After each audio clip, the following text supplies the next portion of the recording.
রাষ্ট্রের সম্পদ রক্ষা করা আমাদের প্রতিটি মানুষের জন্য ঈমানী দায়িত্ব।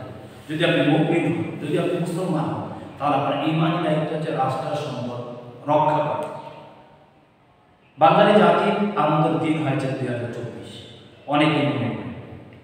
এই সময় আমরা দেখছি একটি সরকারকে হটিয়ে ছাত্র জনতা, আফানো জনতা, তাদের অসংখ্য অগণিত মানুষের রক্ত ঝরার কারণে বাংলাদেশকে তারা একটি সন্ত্রাস মুক্ত করতে পেরেছে, এটি জালিম মুক্ত করতে পেরেছে, এটি সুশাসন কায়েম করার সংকল্পবদ্ধ হয়েছে সকলে মিলে।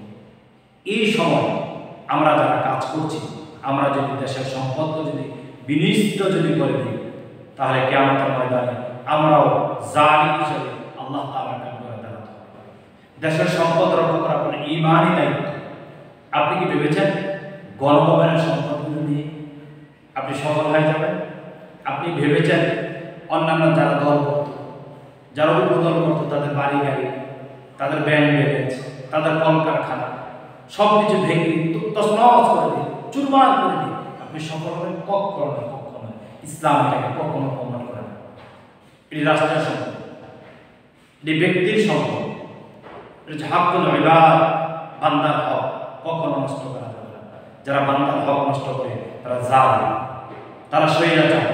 এক স্বৈরাচার আপনি হটিয়ে দিন, আপনি নিজেই স্বৈরাচারের জন্য কাজ করছেন, এটা কখনো শোভনীয় নয়, এটা কখনো উত্তম কাজ নয়। তার জন্য আপনার জন্য পরামর্শ হচ্ছে, আমরা যতক্ষণ পারি রাষ্ট্রের প্রতিটি সম্পদকে আমরা নিজেদের শ্রম, নিজের অর্থ বিলীন করে ভালো রাষ্ট্রের সম্পদকে আমরা রক্ষা করার ব্যাপারে সচেষ্ট হব।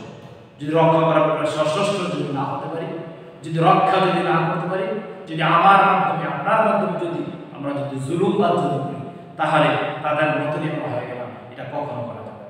এটা থেকে আমাদের বিরত থাকতে হবে। আমরা অবশ্যই রাষ্ট্রের প্রতিটি ইঞ্চি, প্রতিটি সম্পদ, প্রতিটি বালুগুলোকে আমরা হেফাজত করব। কেননা এগুলো আমাদের সম্পদ, এগুলো বহিরাগত কোনো মানুষের সম্পদ নয়। যারা ক্ষমতা থেকে চলে গেছেন এমনকি তাদেরও সম্পদ নয়। এটি আপনার সম্পদ, এটি আমার সম্পদ, এটি আমাদের সকলের প্রিয় সম্পদ।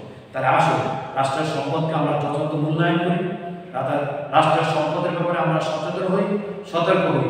যারা এই সমস্ত কাজগুলো করছেন এগুলো নিন্দনীয়, এগুলো জঘন্য, এগুলো জুলুমবাজ কাজ। আল্লাহ তাআলা আমাদের সকলকে রাষ্ট্রের সম্পদ হেফাজত করার ব্যাপারে দায়িত্বশীল হিসাবে কাজ করার তৌফিক দান করুন। আল্লাহুম্মা আমিন।